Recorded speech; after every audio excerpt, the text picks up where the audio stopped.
Revenant à notre thème de cette année, je souhaite faire les remarques suivantes. Nous assistons depuis quelques années à une montée des nationalismes qui remettent en cause les mécanismes onusiens. Les mécanismes onusiens et certains accords multilatéraux sur l'environnement, le commerce et le maintien de la paix.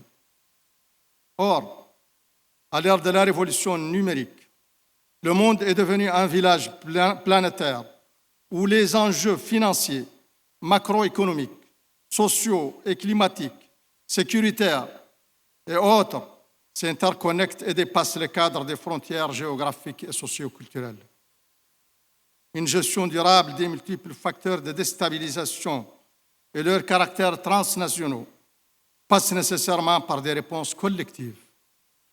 À ce titre, les partenariats stratégiques avec les États-Unis d'Amérique, avec l'Europe, avec la Chine, la Russie, le Japon, les pays du Golfe et autres s'avèrent pertinents pour renforcer les appareils sécuritaires et les modes de gouvernance des pays qui constituent les maillons vulnérables.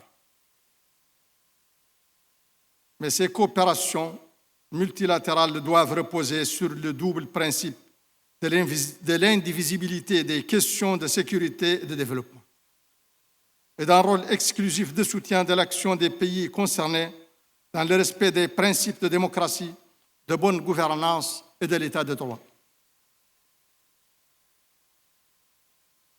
L'ONU, de par ses capacités et sa position de neutralité vis-à-vis des tendances politiques locales et régionales, est le partenaire par excellence qui doit jouer un rôle catalyseur dans la coopération multilatérale.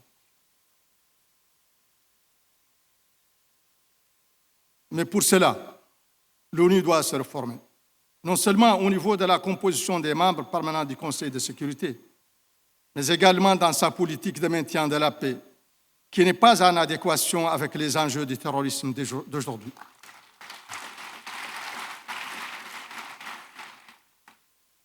Des forces régionales mobiles, plus légères et connaissant mieux le terrain, doivent être davantage privilégiées comme réponse, plutôt qu'une force lourde et statique avec un mandat souvent limité et coûteux.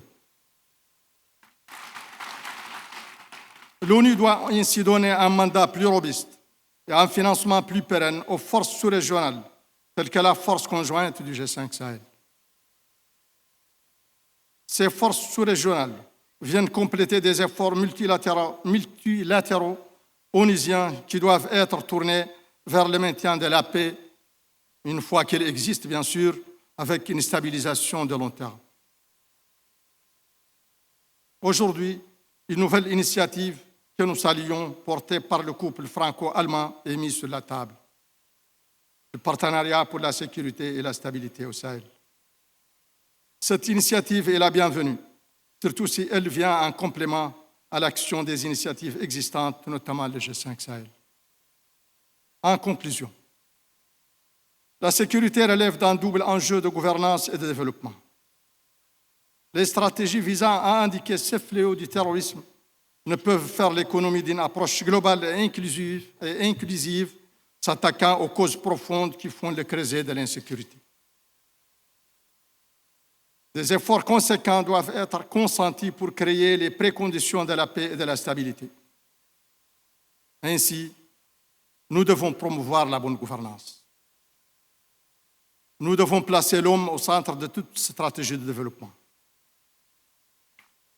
Nous devons garantir l'accès à la justice, renforcer l'arsenal juridique pour l'adapter aux évolutions des menaces, assurer un accès inclusif aux services de base de qualité, lutter contre l'ignorance et l'analphabétisme, adopter des politiques économiques créatrices d'emplois, promouvoir l'innovation et l'entrepreneuriat, surtout des jeunes, adapter la formation aux besoins du marché, suivre et tarir les sources de financement du terrorisme, mener des politiques de déradicalisation à travers des érudits religieux, et enfin, renforcer les mécanismes de coopération régionale et internationale et surtout renforcer la coopération multilatérale. Je vous remercie.